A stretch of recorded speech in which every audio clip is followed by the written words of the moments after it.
अस्सलाम वालेकुम। उम्मीद है आप लोग जहाँ भी होंगे खैरियत से होंगे। आप मेरा यूट्यूब चैनल देख रहे हो, मेरा नाम है अब्दुल रहमान।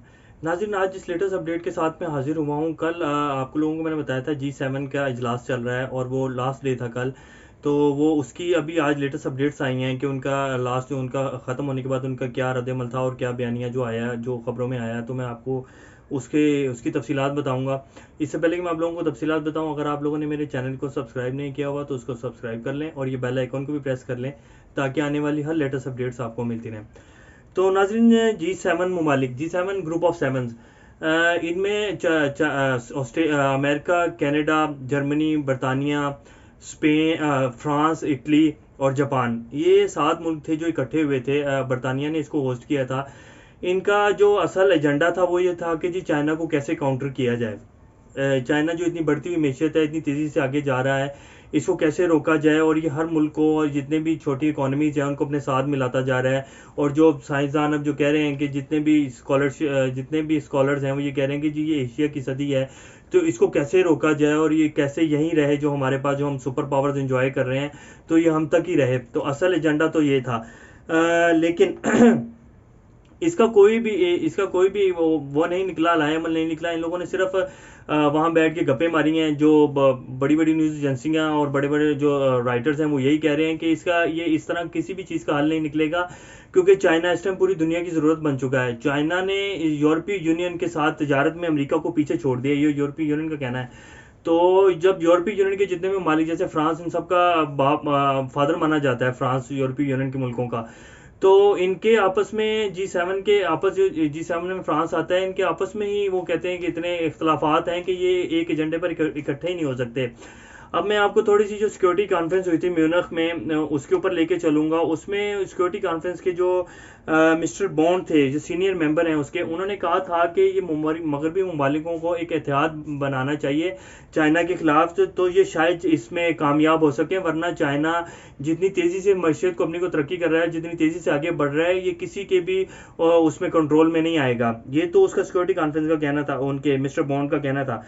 अब मैं आपको थोड़ा सा बताऊंगा कि चाइना ने जो अपना हदफ सेट किया हुआ है 2049 में, चाइना का हदफ है कि जी वो दुनिया की सबसे ताकतवर मैशियत बन जाएगा। और चाइना जिस हिसाब से तरक्की कर रहा है, जिस हिसाब से बेल्ट और रोड इनिशिएटिव को लेके चल रहा है, ईरान भी इसमें आ गया है, जितने एशियन के कंट्रीज हैं सारे इसमें आते जा रहे हैं। तो चाइना वाकई 2049 में दुनिया की सबसे बड़ी मैशियत बन जाएगा। और अभी भी वो तकरीबन इस टाइम दुनिया की सबसे बड़ी मैशियत में ही आता है। सेकंड बड़ी लार्जेस्ट इकोनॉमी है दुनिया की चाइना। तो असल तो ये था। बाकी जो इस पे चाइना का रद्द-ए-अमल है, चाइना का रद्द-ए-अमल ये आया, उन्होंने बिल्कुल 2 लाइनों में बोला है। चाइना फॉरेन ऑफिस का रद्द-ए-अमल है और ये सुनने वाला है कि small groups do not rule the world. उन्होंने ये G7 के ग्रुप्स को स्मॉल ग्रुप्स बोल दिया है कि ये रूल नहीं कर सकते। अब न्यू इंटरनेशनल वर्ल्ड ऑर्डर चलेगा जिसमें हर मुल्क को उसके हकूक दिए जाएंगे और बिला वजह उसके ऊपर सैंक्शंस नहीं लगाई जाएंगी। और जितने एक बड़ी इकोनॉमी को तरक्की करने के मौके मिलते हैं, इसी तरह हर मुल्क को यूनाइटेड नेशन अक़वाम मुत्तहिदा के तहत हर मुल्क को उतने ही मौके दिए जाएंगे जितने एक बड़ी इकोनॉमी को दिए जाते हैं।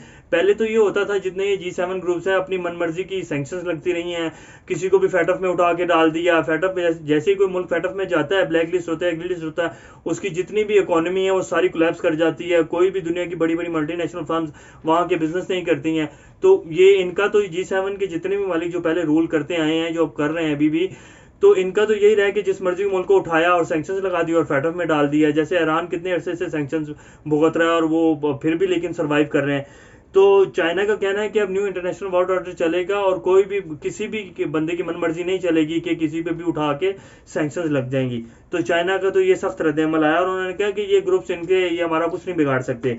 अब मैं आपको लेके चलूंगा, ये आज का ही आर्टिकल प्लायमाउथ यूनिवर्सिटी है बरतानिया की, इसके एक स्कॉलर्स हैं, ब्रिटिश स्कॉलर हैं, जैकोस, सीनियर फेलो मेंबर भी हैं ये। तो इनका एक आर्टिकल छपा है, इंटरव्यू दिया है इन्होंने, आर्टिकल छपा है कि G7 इज ह्यूजली वीक, कि G7 में अब कुछ भी नहीं है, ये इनमें कोई ताकत नहीं है, ये तो अपनी ही कमजोरियों और अपनी इकोनॉमी को लेके बहुत जकड़े हुए हैं, तो ये कुछ भी नहीं कर सकते।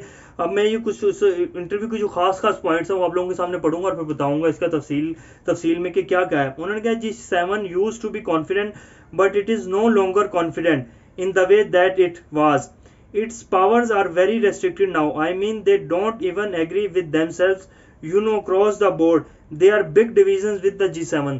वो कह रहे हैं कि ये तो अपने ही पावर्स में जकड़े हुए हैं, और इनके ये और इनमें जो इनका वो है, जो इनका एजेंडा है, ये एक एजेंडे पर ही इकट्ठे नहीं हो रहे। हर मुल्क जो है, जैसे यूरोपियन यूनियन है, वो तो पहले ऑलरेडी चाइना के साथ इतनी बड़ी तजारत करता है, और अमेरिका से भी ज़्यादा इस दफ़ा चाइना के साथ उन्होंने तजारत की है। तो वो कैसे चाइना को काउंटर कर सकते हैं और चाइना के खिलाफ कैसे जा सकते हैं?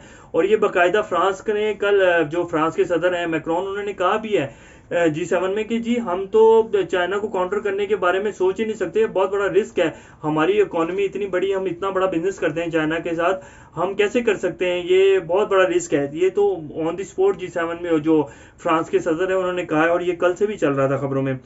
तो उन्होंने कहा है कि ये अब ये गेम ये गेम यही चल रही है कि चाइना को एक्सक्लूड किया जाए या इंक्लूड किया जाए। तो उस पर उन्होंने, जो जैकोस है स्कॉलर ने, उन्होंने कहा है कि आपको याद होगा जब लेट 1990 में फाइनेंशियल क्राइसिस आया था दुनिया का, तो उसमें जो उसके बाद G20 बनी थी, और उसके बाद जब 2008 का ग्लोबल फाइनेंशियल क्राइसिस आया था, तो चाइना ने ही उसको दुनिया से चाइना ने उसमें मदद की थी दुनिया को ग्लोबल फाइनेंशियल क्राइसिस से निकालने में। तो ये G7, तो ये जो है, ये कैसे चल सकते हैं? इनकी तो अपनी ही कमजोरियां इतनी हैं, ये चल ही नहीं सकते। और यूरोपीय यूनियन का तो कोई इरादा भी नहीं है इसको चाइना को कंटेन करने का, क्योंकि वो इतना बड़ा बिजनेस कर रहे हैं उनके साथ, तो ऐसा हो ही नहीं सकता। तो ये तो थी जी अब तक की जो G7 की और चाइना का रद्द-ए-अमल। तो इसकी लेटेस्ट अपडेट्स तो ये थी, और एक आर्टिकल है वो भी मैंने आप लोगों के सामने बताया। तो G7 कुछ भी नहीं कर सकता, G7 बस सिर्फ एक हवा के तीर हैं जो चला रहे हैं। और चाइना का रद्द-ए-अमल तो देख भी लिया आपने, उन्होंने बिल्कुल 2 लाइन्स में इसको क्लियर कर दिया है कि ये ग्रुप ऑफ स्मॉल पीपल जो कुछ भी नहीं कर सकते। तो जैसे ही इसके बारे में कोई लेटेस्ट अपडेट्स आएंगी तो आप लोगों के सामने लेकर हाजिर होंगे। टिल देन टेक केयर, अल्लाह हाफिज़।